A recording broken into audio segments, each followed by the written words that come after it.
Hey, what's going on, everybody? It's episode number 234 of the Audible Farm Podcast, and this episode is brought to you by the Fort Dodge Fine Arts Association. Go to www.fdfineartsassociation.org and check out what they're all about. They support artists and literally any form of art you can imagine. We're talking culinary, performing arts, music, people painting. I mean, it's everything. It's everything that you can consider art. They're out there supporting. What a great organization. Check out their website. They have a community calendar there. It has all sorts of great information on it. Such a good organization. Gotta love them. Thank you very much to the Fort Dodge Fine Arts Association. Make sure you check out their podcast, FDT. They had a new episode drop about a week or so ago. Totally worth checking out. Reforge Initiative, tons of fun. It's a great one. It's an absolutely great one. So check that out too.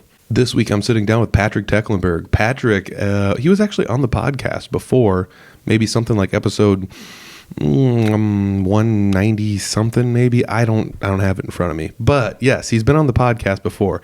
Patrick is a singer-songwriter. He does a lot of covers. He's done some originals, I'm pretty sure, and it's just a great time sitting down talking with him because we grew up in the same town. I think I called it a city in the podcast, but it's definitely a small town. And we grew up in the same small town and went different directions, and then our paths reconverged over music, which is actually pretty cool. You know, there's a lot of people I've met through music. So Patrick's one of them. He's a great guy. I hope you guys enjoy this episode. It's 234 with Patrick Tecklenburg. It's the Audible Farm Podcast with your host, Peter Stockdale.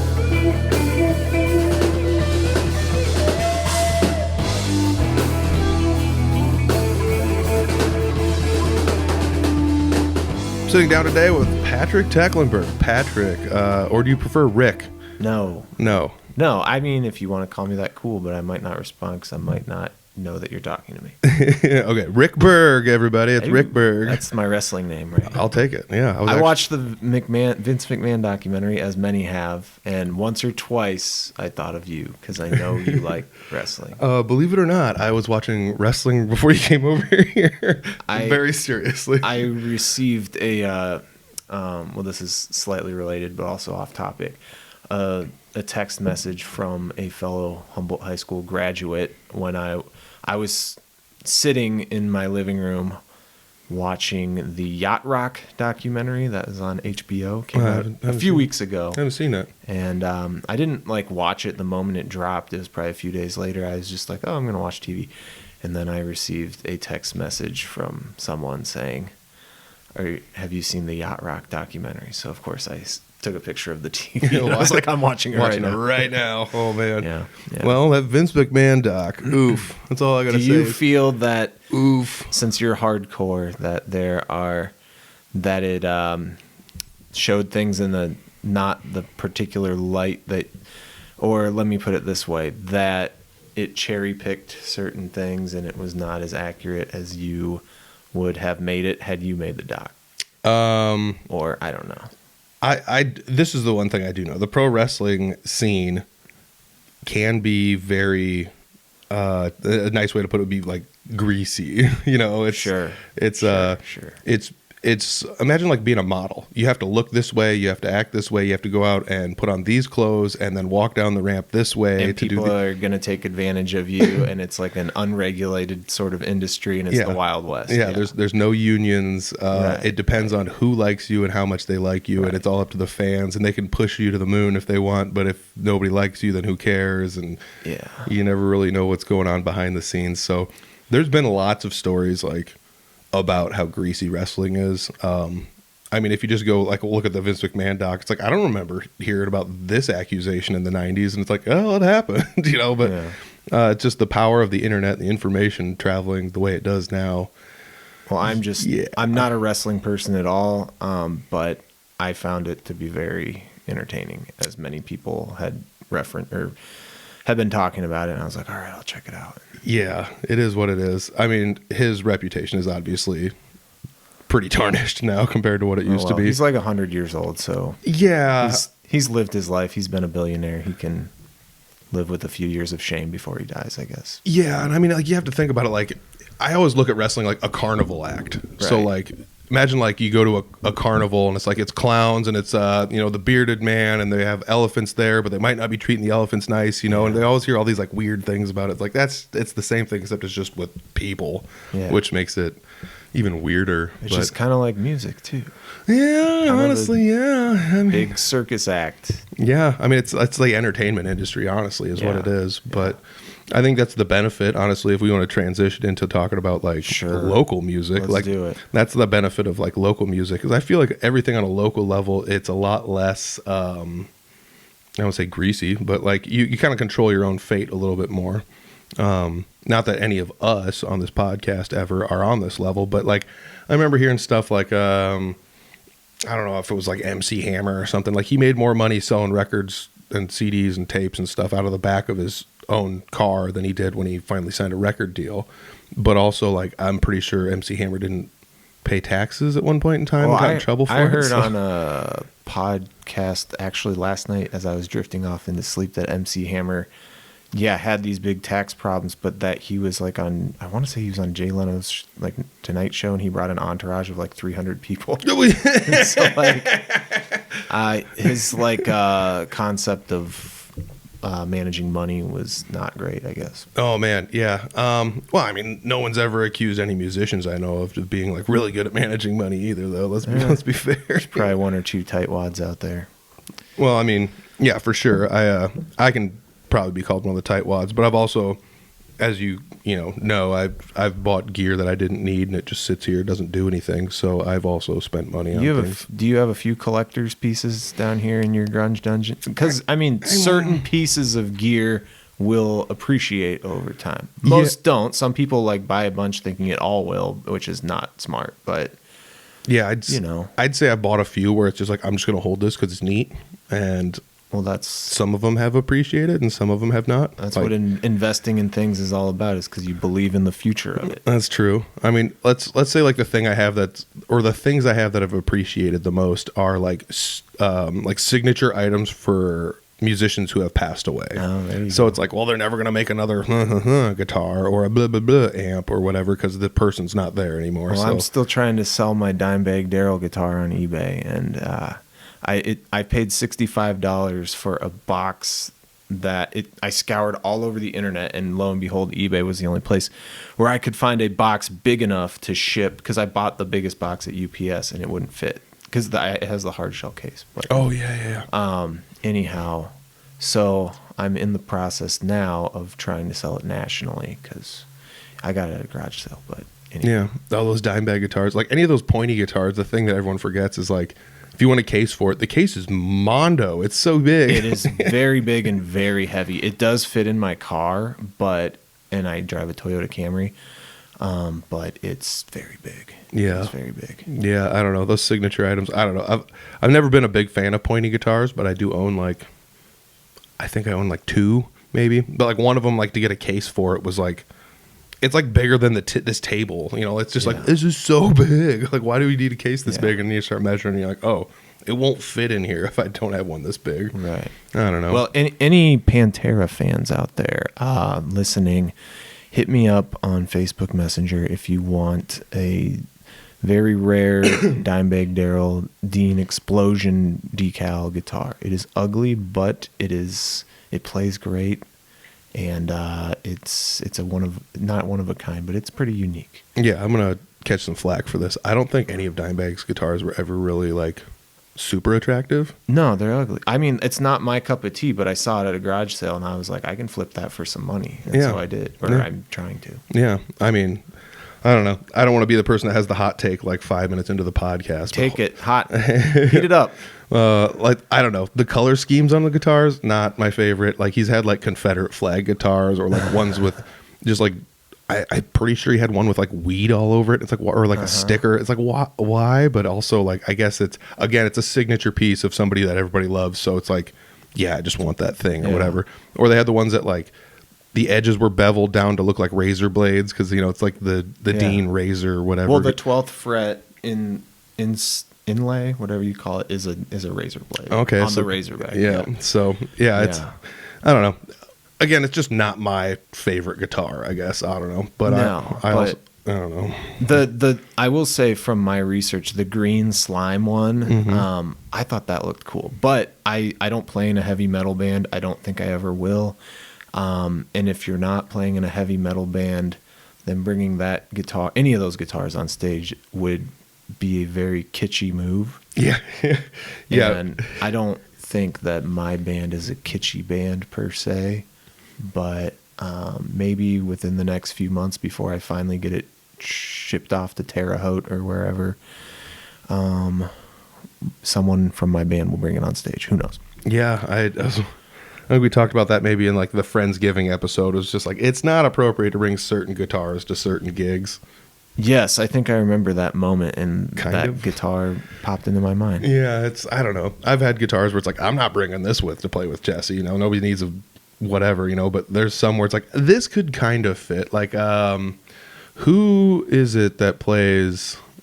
There's like one like country western guy who plays like a Dimebag Darrell guitar. And I can't remember who it is.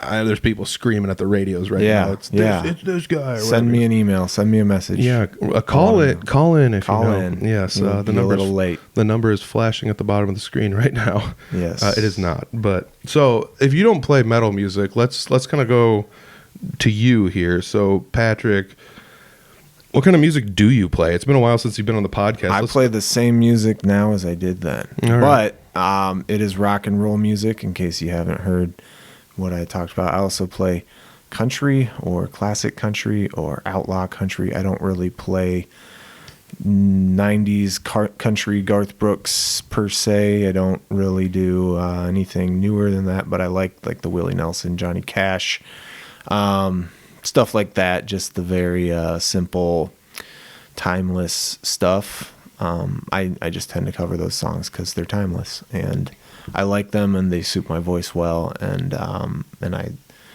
not only do I like them, but they hold a place in my heart. I love them. So. Yeah. Do you think that's important for somebody that's playing music is to play songs they like? Like if you're going to be the person out there in the front with your name on the marquee singing the songs into the microphone with the acoustic or electric, whatever you prefer to play.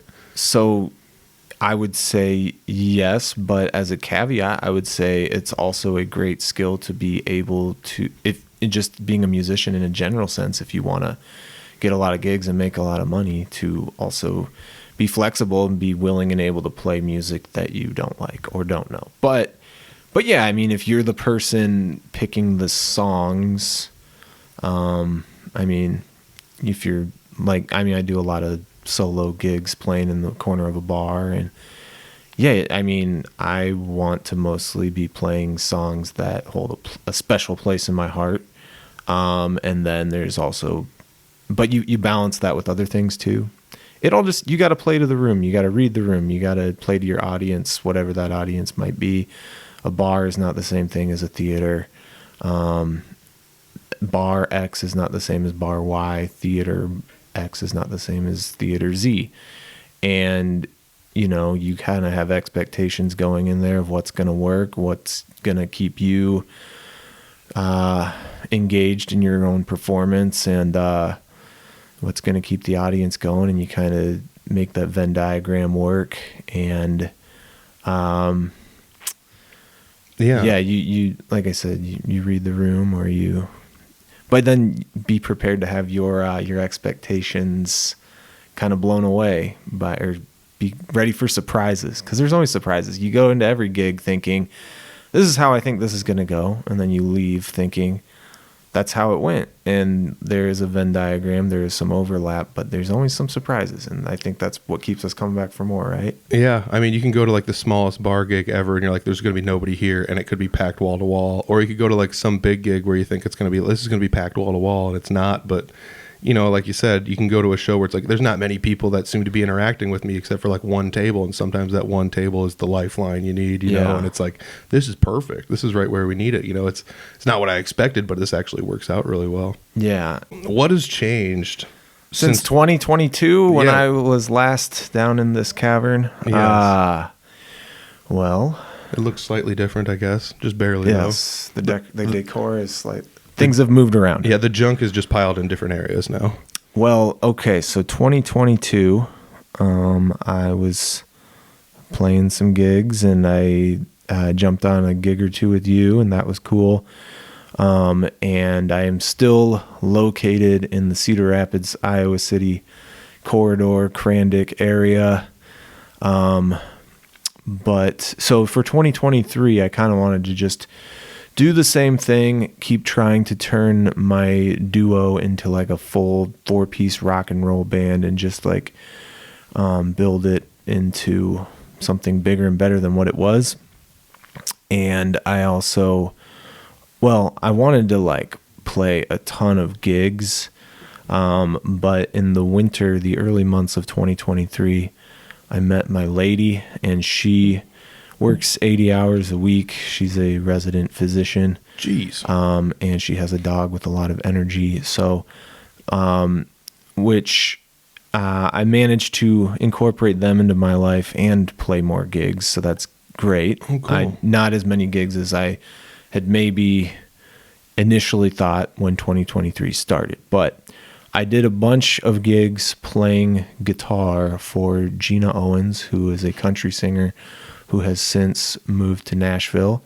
There are lots of great Gina Owens songs that you can listen to, available to stream everywhere. I play on none of them, but I did a bunch of gigs with her. That was great. That was fun. And when you say you did a bunch lot. of gigs, did you like play in her band, or did you like open up for her? So I played guitar. She sang. Sometimes we had a drummer who's originally from Fort Dodge named Joe Brown playing the cajon. But this is all in the Cedar Rapids area, and Waterloo-ish was where we played too. Anyhow, so I did a bunch of shows with her, learned a bunch of country songs that I never would have stumbled upon. And then I found some people to consistently put together the rhythm section for Patrick the Gathering, my ensemble. So at some point in 2023, I decided from here on out, all Patrick the Gathering shows will be a 4-piece or more. And all the duo shows that I do with Mr. Todd Reno Porter, my right-hand man, will be called Tech and Reno shows. So we do those on occasion, but basically we do a Patrick the Gathering show every month. And I do solo shows pretty frequently. Maybe I'll do less this year, and then duo shows pretty sporadically.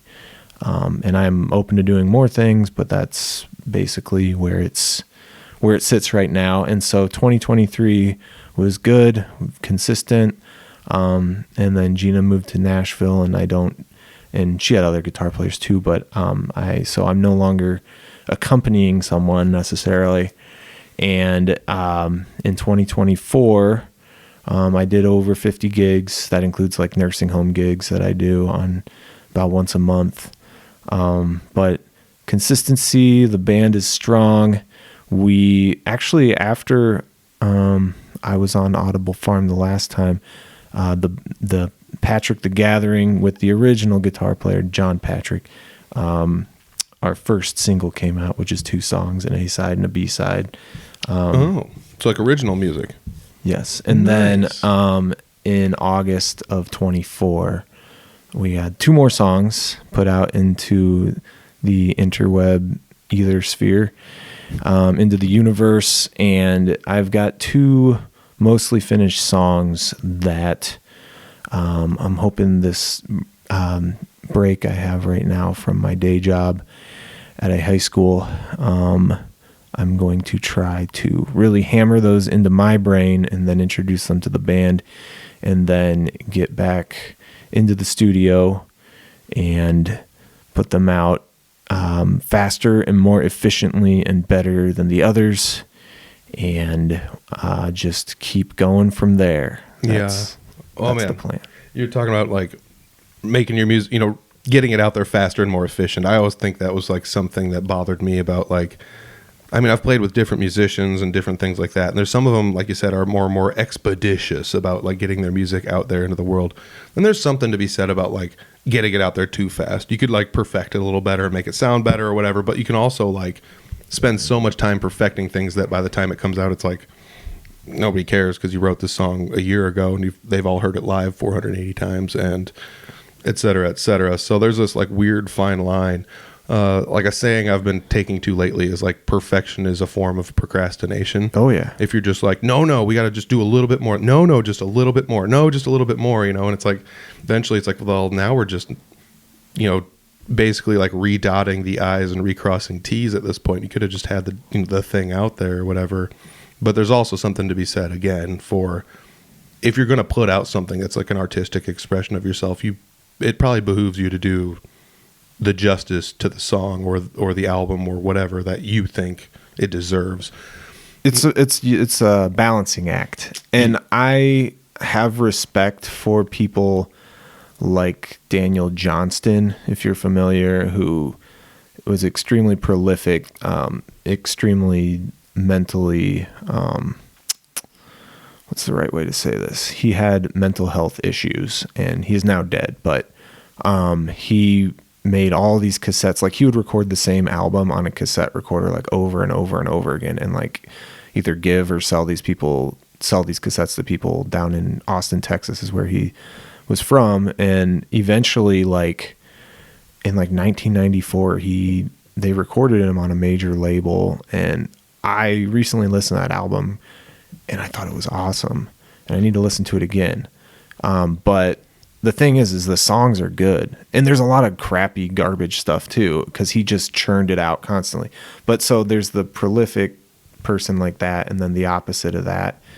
I think the opposite example might be like Leonard Cohen taking like 7 or 8 or 9 years between albums, and supposedly he wrote like 50 verses to Hallelujah and then cut it down to like the 6 that would be perfect or whatever. But I mean, for me personally, it's like the first time I set out to do this and I wanted to just like get 2 good songs recorded well.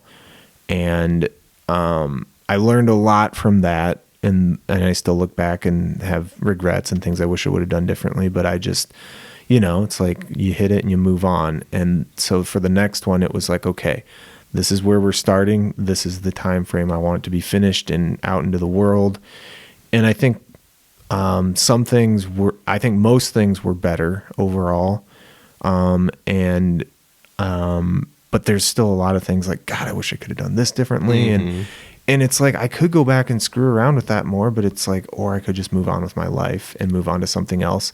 And, maybe someday if I have the means to, do stuff very fast and efficiently and on my own or whatever, like could go back and re-record these songs cause nobody listens to them. And it's not like I'm ruining history or doing Taylor Swift type things with my music that some might, not agree with. But anyhow, so the next one, I've got some ideas for how I want to do it differently and how I think it will be better.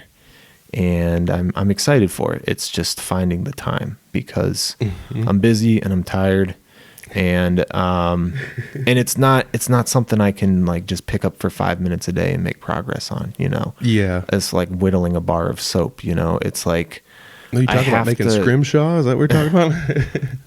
I have to like set aside the time to completely focus on it. Maybe that's only an hour, but still it's harder to find an hour in a day than it is to find 5 minutes. So, but I'm optimistic that it'll happen sooner rather than later. And I am very confident that it will happen eventually rather than never. So, yeah, I think you brought up a good point though, where it's like, you have to be cognizant of the fact where it's like, if this didn't go the way I wanted it to, there's 2 ways to do it. Redo it, which takes up more time, and you're back at square one. Or you could just, in theory, and I'm not saying it's a loss, but you could just take the L and move on and learn from the quote unquote mistake. Because it's not a loss and it's not a mistake, but you could just learn from the experience and then change it for the next time. You got battle scars. Exactly. It's just like, well, last time I did this, I learned that XYZ didn't work, so this time we're going to try ABC instead of XYZ or something like that in theory, And I don't like you said, you can always go back to it. I'm not opposed to people redoing a song and putting it back out there into the ether, Or like in theory, let's say you record a handful of singles over the course of like 2 or 3, 4 years, and then before you know it, you're like, I have enough here for an album. Let's pick the best ones, throw it on an album, put 2 or 3 new ones on there, and now we have an album or something, you know? Yeah, I mean, you can do whatever you want, and there are no rules. So do what makes sense to you. I guess there's the artistic perspective, there's the business perspective, there's seeing it from the audience's perspective, if there is an audience. And if there's not, or the audience is very small, you don't have to really worry about a lot of blowback. That's true. So. Yeah. I mean, that's the other thing. You brought up a good point. Like, you have to look at it from the different perspectives. And as a musician, like, all of us kind of tend to want something different out. Like, we all want a different outcome out of music. Some people just want to play shows in front of their buddies and drink beers and have a good time. Mm-hmm. Some people want to make a couple bucks. Some people want to do it as a means to an end to make music or music videos or make an album, or some people want to do it to sell merch, and some people just, want to do it for something to stay busy, so they don't have really any goals in mind. And I think that's something also, like, if, this is something you did when you were looking to start a band. Did you have like, this is kind of the goal of what I want this band to be, and you kind of communicated that to the people that, were either trying out for it or people that you had interested in joining your band? Was that something that you'd talk to them about? I think it's really, to piggyback on what you said earlier, I think a moment ago, for most people, it's an amalgamation of all those things, and some mixture, but there might be emphasis on one or more different things. But for me, for my band, Patrick the Gathering, it really just started as it was 2020. There, like, stuff was shut down, but then in the summer stuff started like happening again. And in like June of 2020, one of my best friends that I've known since college was living with his brother out in Colorado and was unemployed. And I called him up on his birthday in late May and said, hey, you should come hang out with me for a week. I got this new rental home in Cedar Rapids. And anyhow, so he drove to Cedar Rapids, and then he never left. And he moved in with me, and then our house was destroyed by the derecho, but we moved to a different house a few blocks away. And so his name's John Patrick, and my name's Patrick. So we were like, Patrick the Gathering. And so, like, what do we do? It was COVID times, and there wasn't a lot of things to do in public and he was sort of unemployed, sort of employed maybe for some of that time. But, so we played a lot of music together, and that was cool. And we were like writing songs, and we were going out and playing open mics when we were able to. Most of them were outdoors, that whole thing. And so I would just go up and say, I'm Patrick, this is John Patrick, we are Patrick the Gathering. So fast forward, we did like some gigs with like just random people, like a saxophone player and like people playing percussion and stuff. And it's just kind of like an ensemble, collective sort of thing. But like I wanted it to, from the ground up, eventually become like just a regular rock and roll band.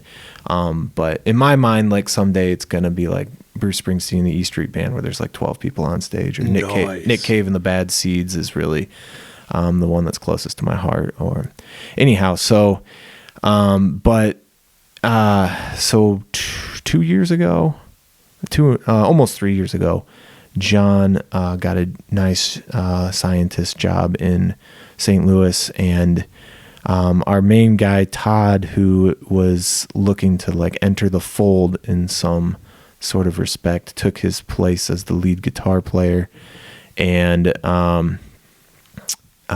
so Todd and I were doing a lot of duo gigs, and eventually we found what we got. We went through a bunch of different drummers. We had this guy Edgar, who was awesome, and he sadly had to move back to Los Angeles. But Nathan has been our ride or die bass player, and now for just about a year, Ethan Head has been playing drums for us. So it's feeling very, I don't know if cohesive is the word, but rather than like, oh, we need this person to fill this role and they got to learn all this crap and we got to do all this rehearsal, and we don't have to worry about that anymore because it's the same people coming back. And as far as what we're going for, it's just like I said, a monthly gig. Everybody gets paid. Everybody has a lot of fun. And we get to play music that we're pretty passionate about, that we think people will enjoy, and striking the balance between, what does the business want as far as the venue we're playing, what do the people want, what's going to make them happy. But I think we put on a pretty awesome, dynamic, electrifying show. I don't like stuff to get too loud and too crazy, but sometimes I leave the stage and I just let them have at it, and then they get loud and crazy and do a bunch of weird stuff, and then I come back and I sing my stupid songs. And anyhow, so we have a lot of fun with that, and I think it's a good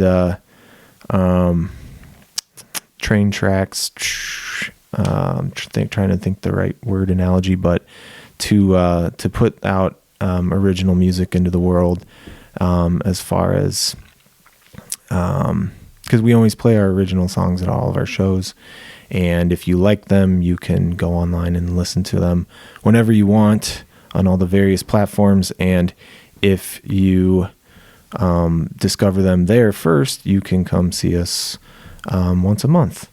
And so that is basically the modus operandi. Is that the right word for Yes. Patrick the Gathering?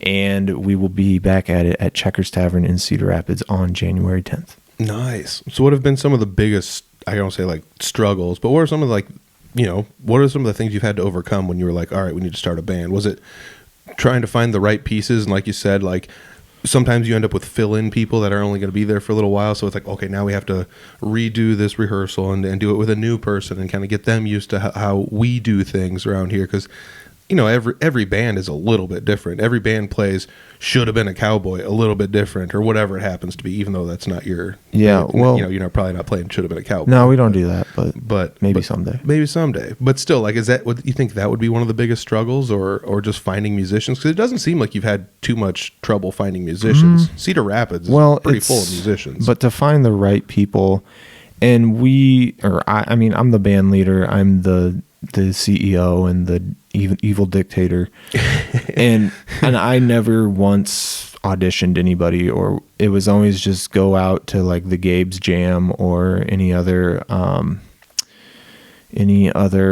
open mic type thing and just meet people and then find people. And there's people who it's like, oh, this person could work on a gig, and maybe they,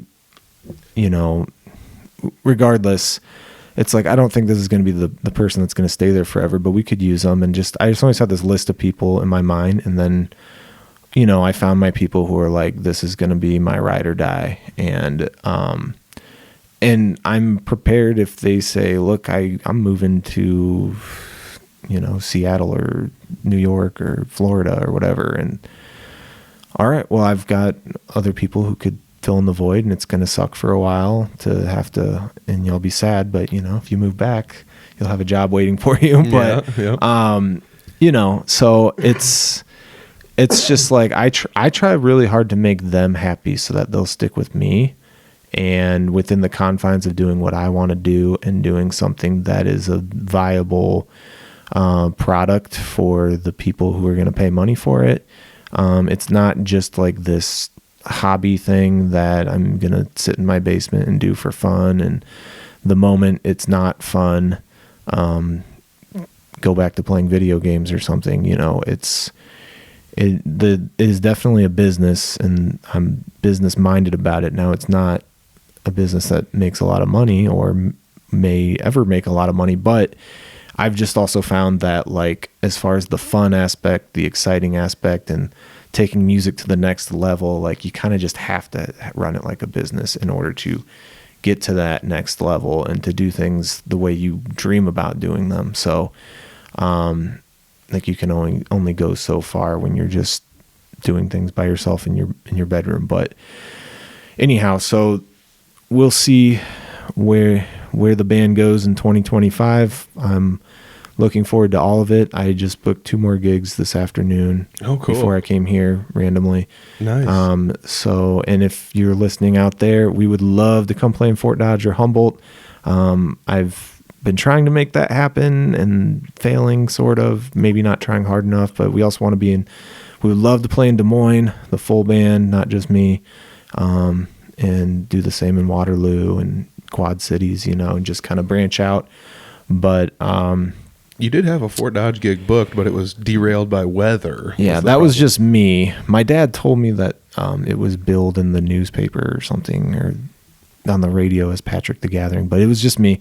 Venues have a very hard time distinguishing between Patrick Tecklenburg and Patrick the Gathering, I've discovered, but it's too late now. I must go forth with that confusing distinction. But I was going to do a solo gig, and then there was a lot of ice and stuff forecasted, and I just and my dad said don't come, and I didn't come. I think you made the right choice. It wasn't like the end of the world, but it was not nice to drive in. Like, I will say, like earlier, so your show was it on a Saturday? Yeah. And so I believe I was in Fort Dodge that Saturday, but like I remember driving home just being like, this isn't very fun, and it's only going to get worse. It wasn't like, again, it wasn't super terrible, but by the time it was nighttime, like when I was like walking outside on my patio, I was like, I about fell on my butt. So it's probably a good call.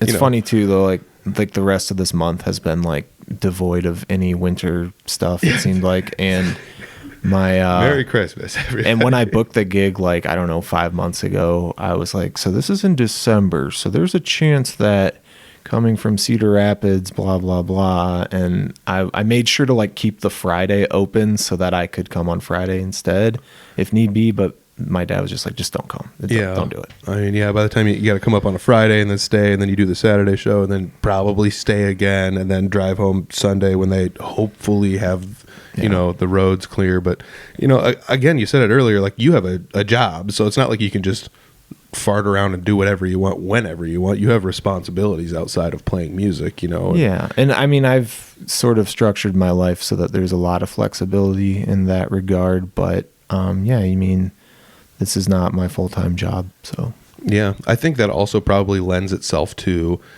this is going to sound weird maybe, but like I feel like people who have full-time jobs and they're not just full-time musicians, because there are a few full-time musicians, people that just play music and they make, I want to say good money. They make a modest living and they're okay with it, but like people that have full-time jobs, it's like, man, if I'm going to work 40 plus hours a week, and then at Friday night and Saturday night go out and do something else with my free time, or maybe like on a Tuesday night have a rehearsal or something. When you start taking up 3-4 nights a week on music stuff, it's like the juice better be worth the squeeze, because you're basically eliminating all hobby time. You're eliminating a lot of family time. You're eliminating a lot of things that you could be doing even just to like sit and recharge your own batteries to go back to your regular job, right. And I understand, like, again, people want different things out of music, and some people are just like, my regular job is just what I have so I can support my music, or whatever. But I don't know. I feel like the people that double dip are the people that are the most business minded. I've come across stories of people where it's like, oh, I booked a show in this town for, I would just make a number up. Like, let's say it's like $400 for a solo show for a 3 or 4 hour gig that night or whatever. I'm, again, just making up a number. But by the time you drive there, you drive back, you get a hotel room, it's like, what's the net? It's like, well, you netted $30 after that, plus meals, plus yada, yada, taxing yada. on your health and driving, staying up late. Your car has more miles on it. I mean, it's after all that stuff, was it worth it for the $40 that you netted? And some people don't even think about that. They just see the gig and they're like, I played the gig and I made the money and that's the end of it. But on the other side of the coin, you could go there and break even or not make a ton of money and find other opportunities as a result. So there is that. But I mean, it's just everybody's story is different, and music occupies a certain space in everybody's life. I mean, even if you try to have absolutely no music in your life, you're still going to run into it. It's going to be really hard to avoid it. It's everywhere. But some people make it their life. And for me, it's a big part of my life, regardless. And it always has been, regardless of whether it be a job, a hobby, a means to support, whatever. I mean, it's just something I'm always going to do and always have done. And there's some other things I do that maybe someday I would like to not do anymore, in terms of jobs and whatnot. But, it's just, but, you gain a lot from all those experiences, musically or otherwise. And hopefully that's an input to you creatively. And as a writer, if you write music or write lyrics or whatever, you can process that stuff in your brain and then put it out into the world, and it's something that you and other people can enjoy. Yeah, absolutely. So like we talked a little bit about some struggles. What about some of the biggest successes you've had since the last time you're on the podcast? You got about 2 years worth of playing stuff music, to dig through. Again, the funnest part about this podcast is I don't email questions off to people ahead of time, like 99% of the time. So it's like, well, we'll spring this question. I can pull a few out. But so, in 2023, just putting the band together has been a labor of love and something I'm really proud of, because, you see, especially you and me, guys who are in the world and see people online, especially, like trying to put stuff together and trying to get something off the ground and having this dream or this idea in their mind and really wanting to put it into practice. And people have different ways of going about that. And like I said, for me, it was just getting down to the, like, I don't want to say the grassroots level, but just like finding people who want to get out there and do it, and just giving them a good steady position, and then just really growing together and learning more about each other. It's like being in a relationship with someone and falling more in love, or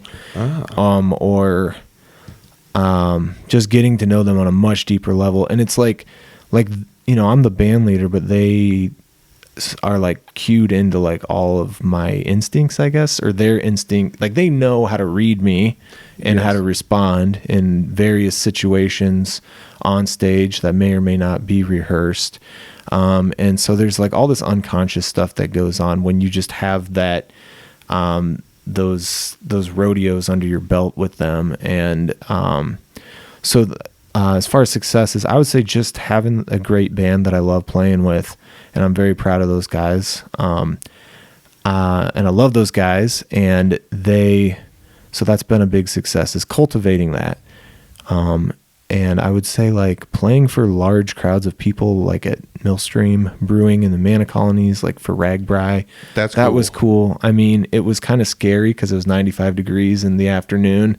We were under a tent, which it's like, okay, it keeps the sun off of you, but it also traps a lot of heat in there. There's like thousands of bodies under the tent. Yeah. And so Nathan, my bass player, Nathan Weerspan, did have somewhat of a heat stroke. And I kept looking over there. I'm like, dude, we can do the song without you. Sit down, like drink some water.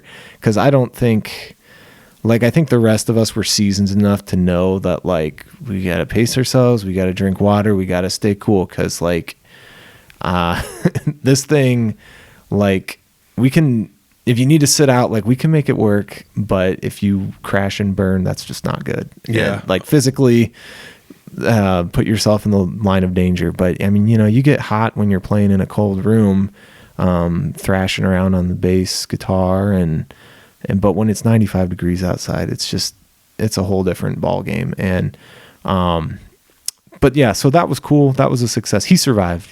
Good. Yeah, he's still alive. But so that was a big success. Recently we played at CSPS Hall, which has like a lot of touring acts. I think it's like the best room to play at in Cedar Rapids, or to like go see a show. What is CSPS Hall? I don't think I know. So CSPS is a non-profit art thing.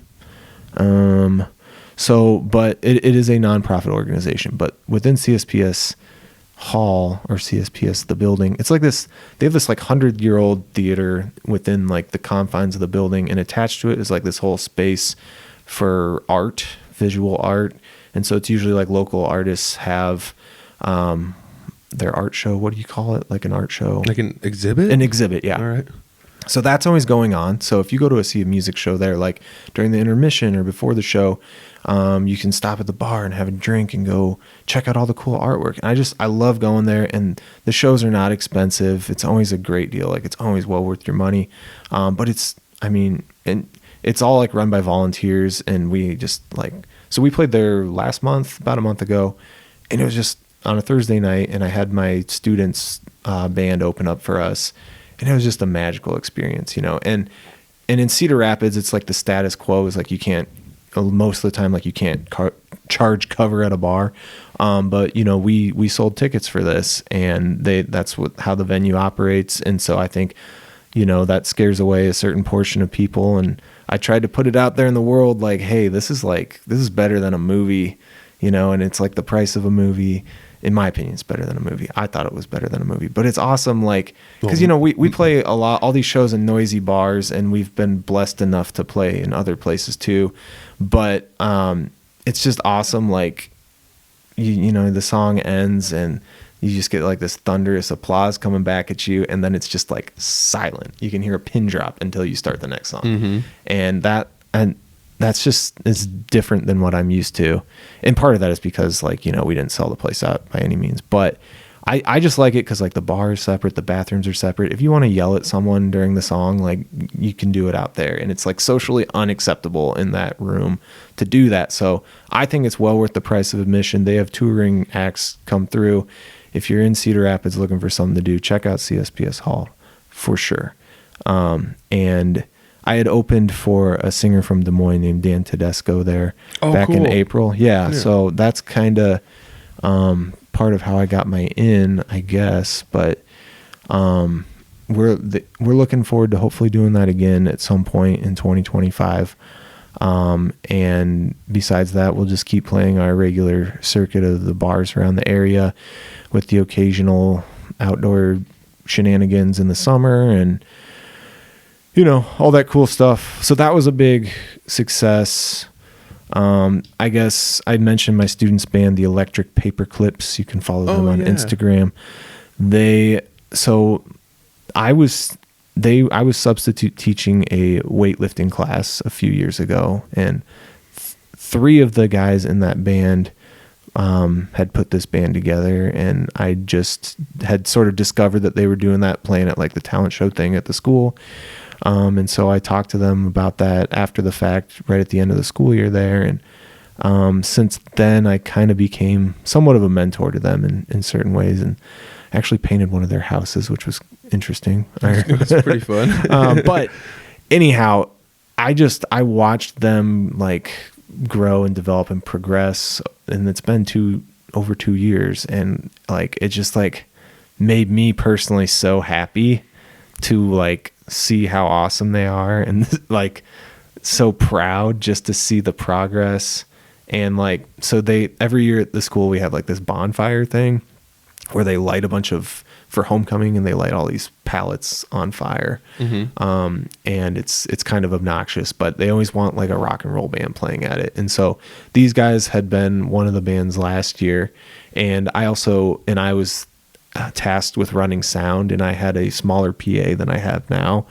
And so for those reasons, and you know, maybe they're inexperienced at that point, you know, I was proud of what they did, but there was room to grow. And then this year they did it again, and they were like the headlining act, and like I had my bigger PA system set up. It was nice and loud, and I was up on stage, and they're like, okay, we're ready. And I was playing like Rumble by Link Ray, you know, like while all the kids are sitting there, and I got like my lights going, and I was like, can I announce you guys? And they're like, yeah, do it. And so I go up there, I grab the mic, and I say, ladies and gentlemen, the Electric Paperclips. And like all these crazy high school kids just start screaming, and like, I love it. And it was just like, oh man, like I haven't felt that sort of like, you know, in a while, because I'm so jaded. I've been to so many stupid arena, you know, shows, and it's just like I'm just numb to it all. But like hearing those kids scream, and then they just, you know, went into their song, and it was loud, and it was just like,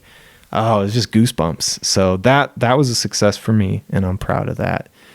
Being able to mentor them. Oh, for sure. You definitely should be, because like you said, like being a mentor, or like, I don't say like a father figure, but just someone to look up to, you know, where it's kind of like you're giving back to the next generation that's coming through, you know, and that's something that I think builds a community more than not. I mean, there are music scenes that are out there in the state that don't do a very good job of that, and their music scenes are kind of just treading water at best, where it seems like, well, there are bands here, but nobody really like grabs another band by the hand and says, let's go do this cool thing together. Yeah, you know? I mean, there's reasons to do it, and you can think of, as far as if it's your competition, like reasons to not partner with people or whatever. But I think, man, if you like what they're doing and they like what you're doing, like it's awesome to collaborate in that way.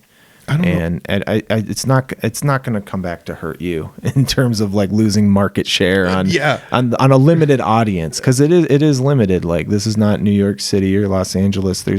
And even there, I mean, it's limited theoretically, but like there's only so many people who are going to go out and spend their finite dollars on entertainment on any given weekend, and you're all sort of fighting for it in a way, but yeah, I mean, it's great the more friends you have, the more you can just not be a jerk to other people. Like, the more it's going to come back to you in spades.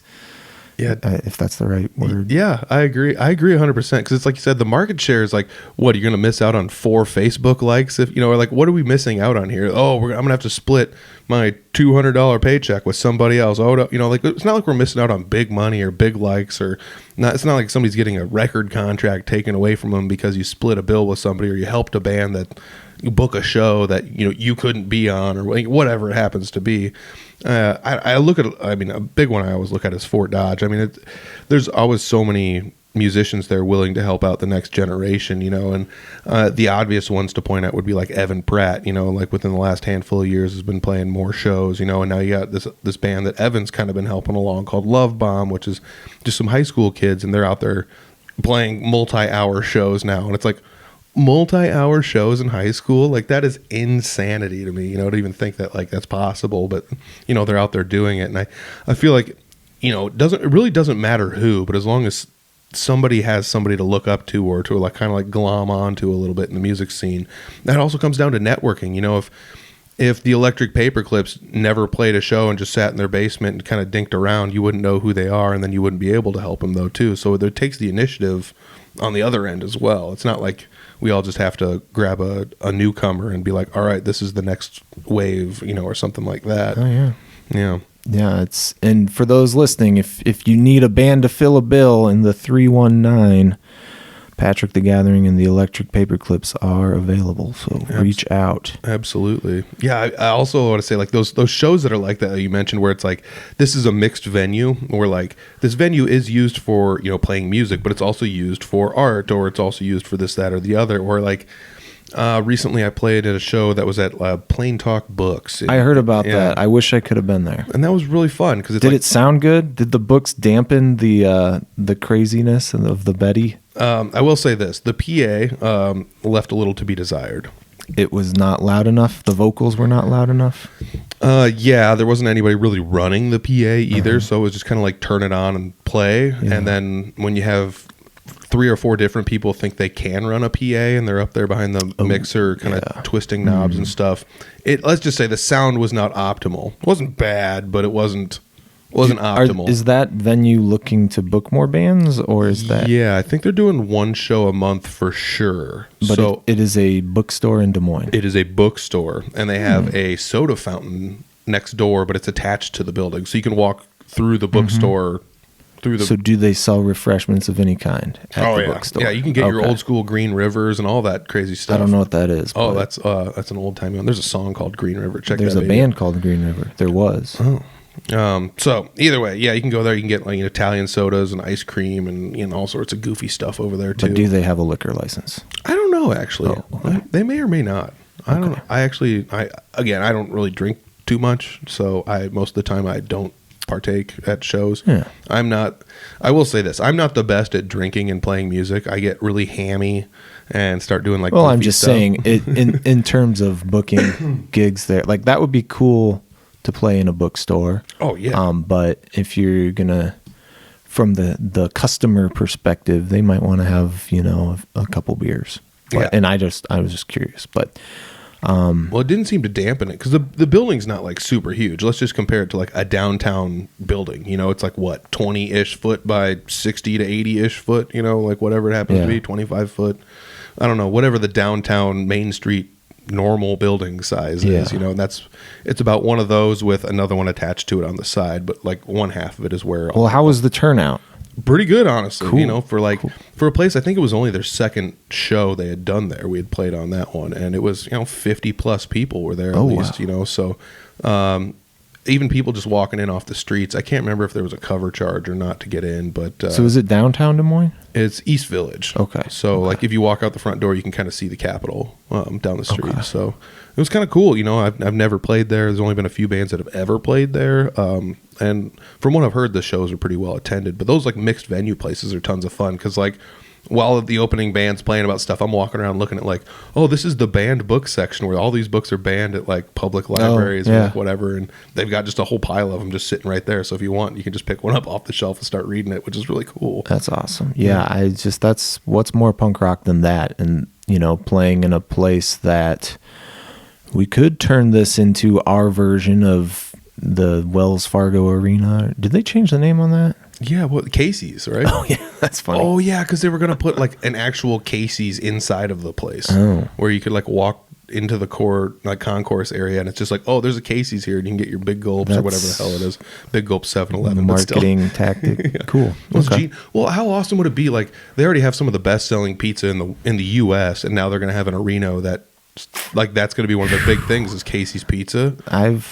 The last thing I thought I needed was more Casey's Pizza in my life, but I'm all for it. Yeah. I'm all for it. It makes me think of how much crappy pizza I've had at big arenas where it's like, I think I'll be happy to have a piece of Casey's Pizza as long as it's done right. You know, the Patrick the Gathering logo was designed by a Casey's corporate employee. Oh, that's awesome. Now that I think of it. That's wild. He's out there. He lives in Pleasant Hill. That's cool. Yeah. Shout out to Nick.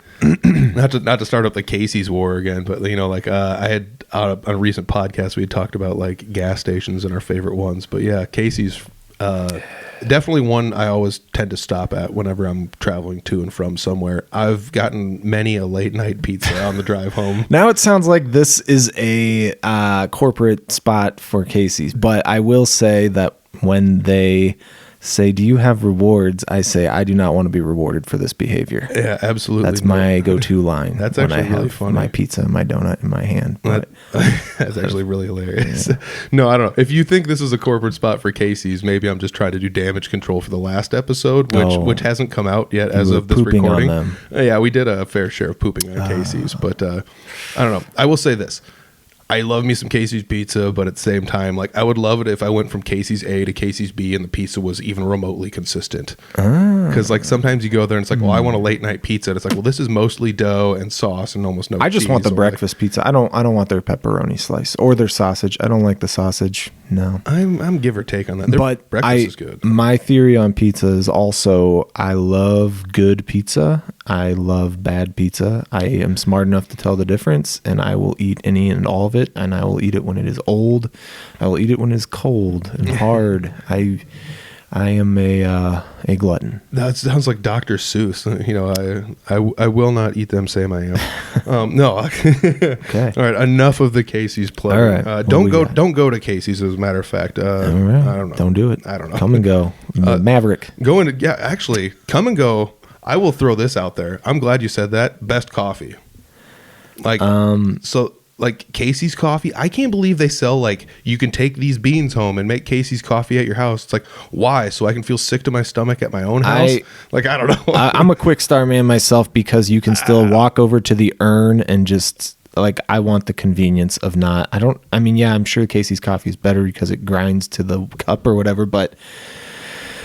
And I appreciate the difference between coffee, blah, blah, blah. But this is not a coffee shop. This is a gas station. I want to get in there. I want to get my coffee and I want to get out. And I don't want to think about how to use a machine. Oh, that's true. My personal preference.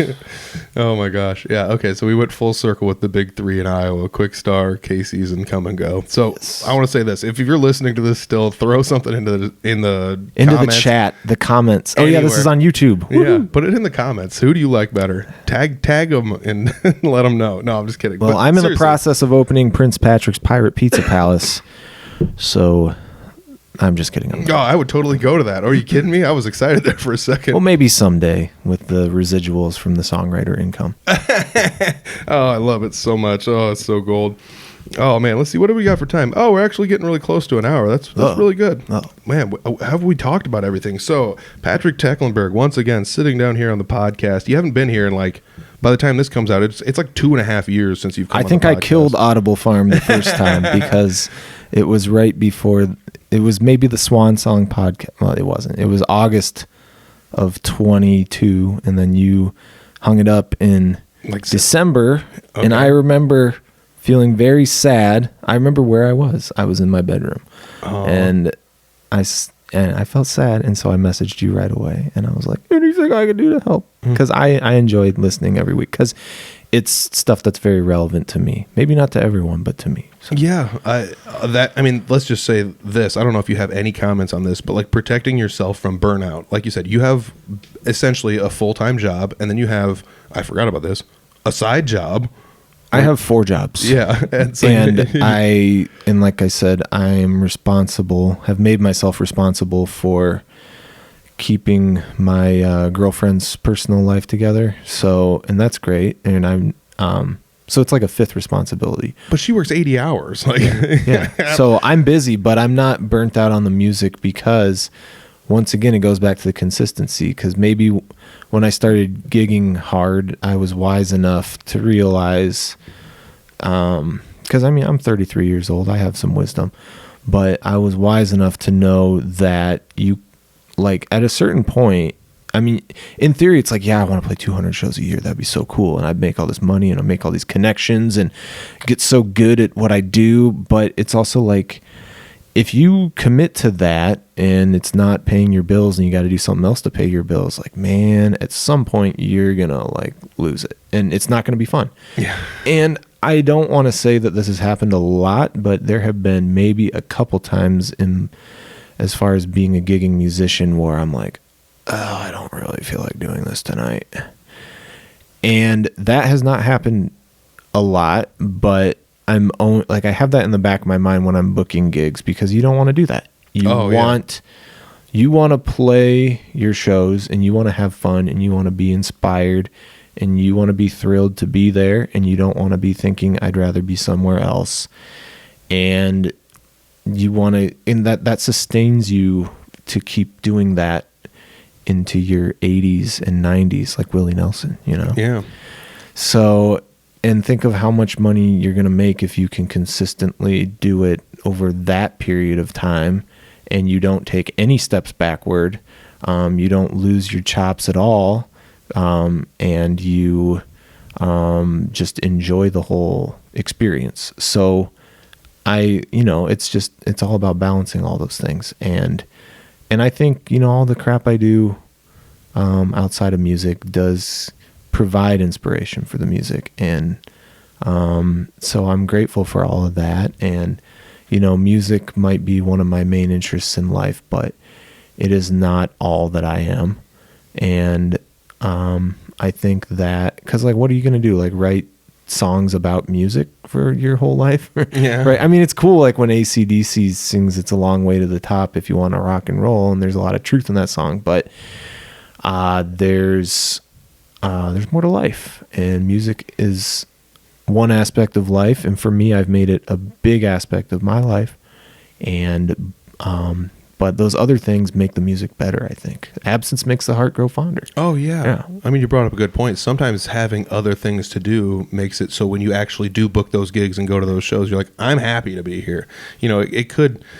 It made me think there's that weird double-edged sword of if I have a job and then another job and then a hobby and then a relationship, and then by the time it's Friday night and I got to go play a show, it might be a little bit of both. It might be I would love a Friday night off right now, but at the same time, when you show up to the venue, you're I can't wait to play this show. Actually, yeah, it's that weird double-edged sword of it's both at the same time, or it could be, or finding the place in your own mind to draw the line as to where is my passion at for this? Where do I really still enjoy this? Because I'm going to be honest, there's not a musician listening to this if you're saying that you've never once felt the burnout of like, I kind of don't want to go play this show, you're lying to yourself. You're lying to everybody around you too, because everybody's been through that, you know. And I think it's very individual and very unique to each person as to how they balance all that out. Well, and I think it's good in everything you do in your life to really take a moment to look in the mirror and ask yourself why you're doing it, and if you're doing it for the right reasons. Because, you know, we had an MMA fighter that went to my high school back in the day and had a lot of success in the UFC. And I happened to be in the classroom when he was giving his talk, and it was like a Q&A with the kids. And I was like, this is awesome. And once again, I'm not into that stuff really, but I'm aware it exists. And I think there's a lot of knowledge and parallels you can draw in the music world maybe. But, you know, I asked him, I said, were you, you know, the whole time you were competing, were you more motivated by a chip on your shoulder, a desire to be famous, a desire to make the most money, or just like a love for the sport, or just the need to win, which I know a lot of athletes have? Mm-hmm. And he's like 100% just the love for fighting. Like he just loves doing it. Yeah. And that's really, I don't want to toot my own horn, but I love playing music, and it's always been interesting to me, and I always walk away from each experience thinking like, what went well, what could have gone better, what can I learn from that? And it's just like this thing that it just keeps growing, and it's never just like the grind of doing the same thing over. I mean, it could in theory become that, but I just love doing it, and I want to do it at the highest level I can, and I want to do it for as long as I can. And that's what I think motivates me, and that's what I think should motivate a person. Mm-hmm. So, but then, you know, it is once again more complicated than that. It's like, well, how much money do I want to make off of this?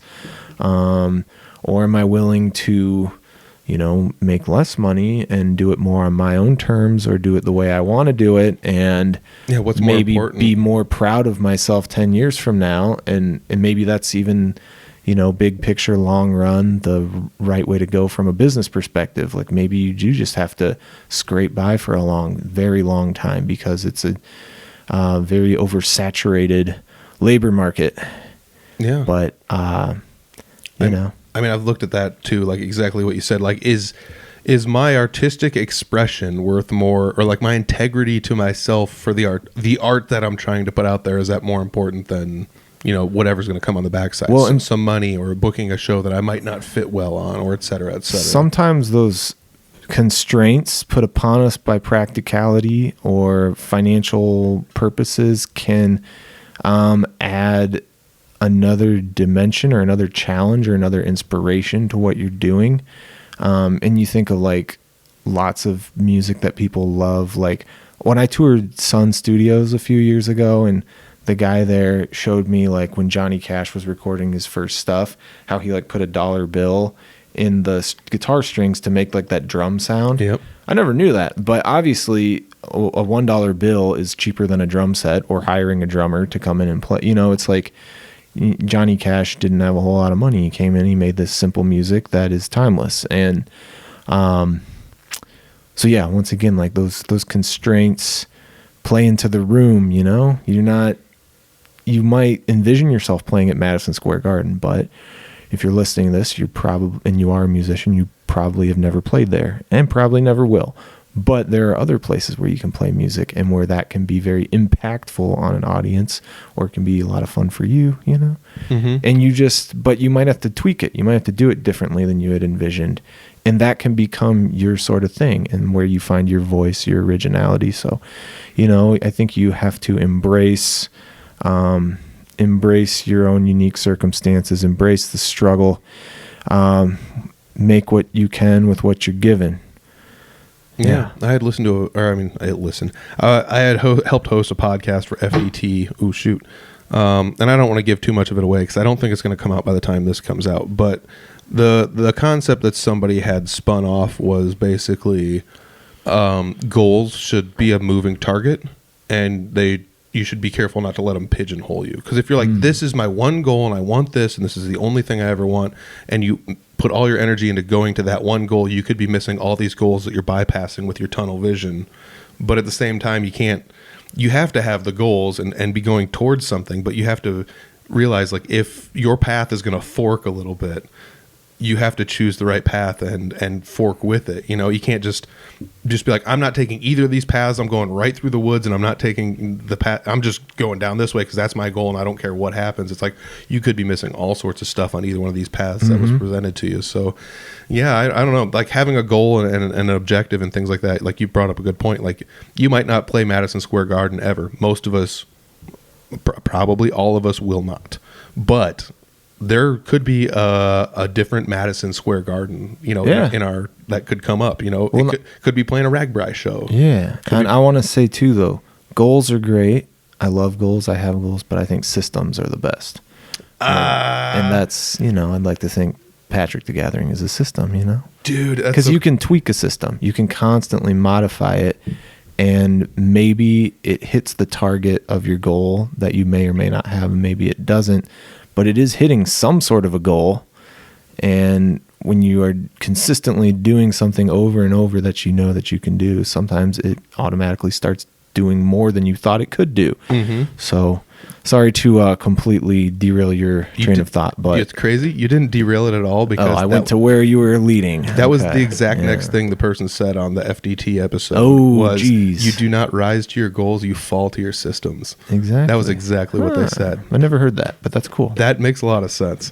All right, we got just a tiny bit left here. Yeah. Upcoming shows, you play a lot in the I will say the Cedar Rapids corridor between Waterloo and Iowa City. I've seen you go a little further east, a little further west than Iowa City, maybe a tiny bit south of there a few times. You've played shows in the Fort Dodge area, maybe a couple shows hopefully here. More soon. Yes, I would love to see you. This summer, it's like, that's going to be like a top goal, and I'm going to start reaching out soon just to try to find somebody who will have me, or maybe somebody who's willing to fork over a little extra cash to have the whole band come and put on the best rock and roll show that you have ever seen, or at least top 5. Well, I do know some people, so I can put you in touch with a couple of people. Put me in touch. Yes. Give me the details. Yes. But so you said upcoming shows. For off the top of my head, Checkers Tavern, January 10th in Cedar Rapids. Oh, that's tomorrow as of the day this releases. That's awesome. Oh. So if you're listening to this on the day it releases. Tomorrow night, if you are in Cedar Rapids, come to Checkers Tavern from, I think, 7 to 10. We will be rocking and rolling. There might be a special guest or two. Ooh. It's going to be a lot of fun. It'll be a cosmic journey. Nice. And then the 18th, Todd Reno Porter and I, Tech and Reno, will be performing at Millstream Brewery, Iowa's oldest brewery in Amana, the Amana Colonies. That's awesome. And even though they're outdoor shows, we might be playing for 1,000 people. The indoor shows is a very small room, but it is a lively room and a cozy room. And it is a fun place to go if you want to get out and buy some antiques and have some delicious food, and then maybe have a couple beers later on at night, or root beers. They brew their own too of that. I will take one. Take several. Pour some vodka in it. And the 31st of January, I will be playing all by my lonesome down the street from my house in Cedar Rapids at the First Avenue Tap in Cedar Rapids, formerly the Break Room. Another small room, but a whole lot of fun. They've got dartboards and pool tables, and I will be standing right next to one of the dartboards. So if you don't like the song and you want to murder me, an errant dart could be an alibi. But I think they're plastic tipped, and I got pretty thick skin. Good luck, everybody. Yeah, and beyond that, I'll have shows in February and blah, blah, blah. We'll be at Tailgaters in Cedar Rapids, but just find Patrick the Gathering on Facebook, Spotify, and Instagram, and there will be shows happening. Pick one, go see it, rock and roll with us. I'm going to try to make some merch during the next few days here, maybe. I don't know. I've been putting that off a long time. Yeah, I will take an extra large shirt, or I will send you whatever swag you want. Or a hat. You're giving me these sweet stickers, and I'm trying to think of a good place where I can stick them that everyone will see it so that they hear this podcast. But Yes, so those are the upcoming shows. What else you got for me, Peter? That's about it. I'll have all your links for all your social media links down below in the description. So if you're like, I didn't have a pencil with me, I'm driving down the road, I don't want to write because I don't want to crash my car. Yes. Just come back to this podcast or scroll down, click the links. It's on YouTube if you're listening, and the links will be on YouTube, right? Yes. Yeah, they'll be on YouTube. They'll be on wherever you're listening if you're just listening to a podcast. Just scroll down and click, then follow. I just want to say, if you like rock and roll music, you might like Patrick the Gathering. And we're not, if you're listening to this podcast, we're probably not too far from you in terms of geography or whatever, so you can come see us. So give us a shot. We've amassed over 1 million streams in the past month, but we're trying to make it 2 million. Yeah, I love it. I love it so much. Patrick, it's fun to have you on the podcast. This is, again, like you and I actually grew up in the same city. You traveled away. It's not a city. It is a small town. It's a very small town. It is a remote small town. Yes. In Iowa. But yeah, I mean, it's fun to know that, like, I mean, a lot of us just ended up in the Fort Dodge area and just stayed there, but like you've traveled around and done some things, throughout Iowa, and it's fun to know that, like, oh yeah, you think, I don't know the right way to say this, but like you've got the chops to hang with the people in Cedar Rapids, and that's been a known good music scene, and you're out there hanging with everybody out there playing the shows, you're going to the breweries, you're picking up shows around that area, down into Iowa City and everything. So it's really cool to know that you're out there doing all this stuff. And from like the last time you were on the podcast, you were kind of just starting out. You'd been doing it for maybe a year or so, and you playing music. And I had a bad injury that derailed me for quite a long time. So yeah, it's nice to know you're out there, you're doing the thing, and that's the important part. You got to go out there and do the thing. It's nice to know you have the passion for it. It's cool to see a hometown boy going out there, succeeding. You're not a boy anymore. You're a man. Oh, I don't know. Somewhere in between. Yes. But all right. Yes, it's all right. It's fun. Well, Patrick, best hairline in all of the music scene in Iowa. Ooh, I don't know about that. I would agree with that for sure. It's very goofy and doesn't make a lot of sense. Are you kidding me? I'd kill for that hairline. This is why I wear hats all the time. I can't wear a hat. My head's too big. It's really funny. I didn't wear a hat at a gig I played recently, and more people comment on the fact that I didn't have a hat on than anything else, literally, to me, at the whole show. To the point where, like, when I went and got a stocking hat and put it on at intermission, people cheered. Like, well, I just want to say that when I see a hat in the store, I always think that looks like that's cool. I want that. And then if I put it on my head, I'm like, it doesn't work. So you have that advantage over me. All right. Yeah. A head that looks good with hat on. That's nice. Yes. Patrick, it's always great having you on the podcast. Thanks for taking time out of your busy holiday season to come and sit and talk with me. This is awesome. I'm glad we got this in here. I can't wait till you come back to Fort Dodge. I can't wait either. I mean, haven't been back enough, and I was looking forward so much to this show, and I was scared it wouldn't happen, and it didn't happen. But there will be more opportunities, and so I hope all you listening in the Fort Dodge area will come out and rock with me, or me and my band, or me and my buddy, or buddies. Who knows? It's a good time. It's where you want to be if you got nothing going on. Well, Patrick, thanks. Let's make it happen. Let's do it. Thank you, Peter. Yep. There you have it, everybody. Episode number 234 is in the bank. I got to say thanks to Patrick for taking some time out of his day to come over and talk to me. He swung by during the holiday season, and boy, oh boy, I just feel really bad bothering people during the holidays to come on and join the podcast and talk to me. But it's also that time when a lot of people who are, from my area come back, and it's the easiest time to nab them for about an hour and talk to them. Speaking about an hour, I could have sat and talked to Patrick forever. I feel like that's how a lot of the podcasts here go. I get close to the end, and then I'm like, how about another question? What about this? And then it just keeps going and keeps going. I do have to say, Patrick did book a show in Fort Dodge, and due to weather, could not make it, as you heard in the podcast. So I can't wait. Somebody book him again, please. I want to see Patrick up here in the Fort Dodge area. I know he's played a couple shows up here. Jumped on some shows with some other people. I know Clint Riedel had him open up for him maybe once at another show. And that's just, again, the Fort Dodge area, great, some of the greatest musicians, some of the most giving musicians that are out there as well. And Patrick is very deserving of coming up this way and playing some shows. So if you guys are out there enjoying him over in the Cedar Rapids area, you guys are all lucky. I wish I could see Patrick more often and watch him play more often, but unfortunately I'm half the state away up here in north central Iowa area. So check him out if you're over there. I got all the links down below, so make sure you follow, like, subscribe, check everything out Patrick has to offer. He's got lots of events coming up. He's always booking shows. Just a busy man. And we gotta say thanks once again for him joining the podcast. Thanks, Patrick. I also have to say thanks to the Fort Dodge Fine Arts Association for sponsoring the episode. Always sponsoring the art, always sponsoring everything. And you also have to check out FDT. They've done 4 episodes, 1 episode a month, the first Friday of every month. Wherever you're listening to this, there's a good chance you will be able to find that FDT episode. So if you're listening on YouTube, you can just go to our channel and scroll down, and I've got all their videos right on my channel. So I just made a playlist for it and slapped it right in there, and you can check out right when they come out. You can go to the Audible Farm channel and check them out. Otherwise, there are links down below for Fort Dodge Fine Arts Association. Click the link, find everything they've got to offer. Subscribe to them on YouTube so you don't miss out on another FDT episode. Or if you're just listening on a podcast streaming service, this is also where you're going to find their podcast. It's on the Audible Farm channel, just right there in the feed. It'll just come out the first Friday of every month. And I'll tell you what, if it keeps going the way it's going, we're going to have to give them their own dedicated channel for podcasting, because boy, oh boy, those podcast episodes are taking off. There's a lot of people that listen to them just on the podcast streaming services, and it's pretty wild because there's a lot of people watching them on YouTube. So thank you guys for checking that out. I gotta say thank you very much.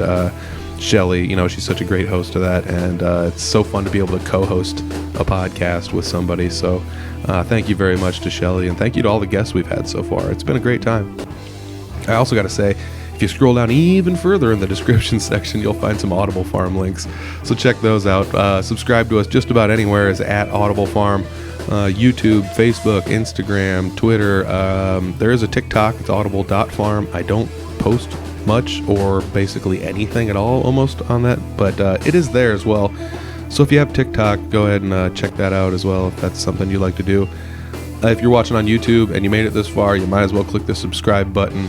A lot of people are subscribing to the YouTube, and I gotta say thank you to everybody who's been doing that. It's really cool to see the fruits of the labor come through and subscribes and views. The past guests we've had have been sharing the episodes like crazy. Thank you guys all for doing that. And I just gotta say thanks to the guests. Thanks to everybody that's been listening. Thank you all very much. If you can't get enough Audible Farm, you can go to the Patreon channel and watch the episodes a day early. And if you're doing that, I gotta say big thanks to you guys for the, I think it's $1 a month is how much it costs. It'll suggest $5, but I think you can take it down to $1. Just pay $1 a month if you want to for the Patreon. Otherwise, audiblefarm.com. They almost made it all the way through without fumbling over the words. Audiblefarm.com is basically where you're going to find just about anything else. Anything I didn't mention, you can just click that and find that. There's also links to all sorts of other things, different podcasts and things, radio shows, and our quote-unquote sponsors or partners or things that, we in the past had kind of like met up with, people and talked to them about what they're doing. So there's lots of good stuff on the Audible Farm website. And that Audible Farm YouTube channel, I still can't believe how big that's getting. So thank you all very much. And I think that's going to have to do it for me for this week. Thanks for coming on, Patrick. Thanks to Fort Dodge Fine Arts Association, audiblefarm.com for everything else. Peace.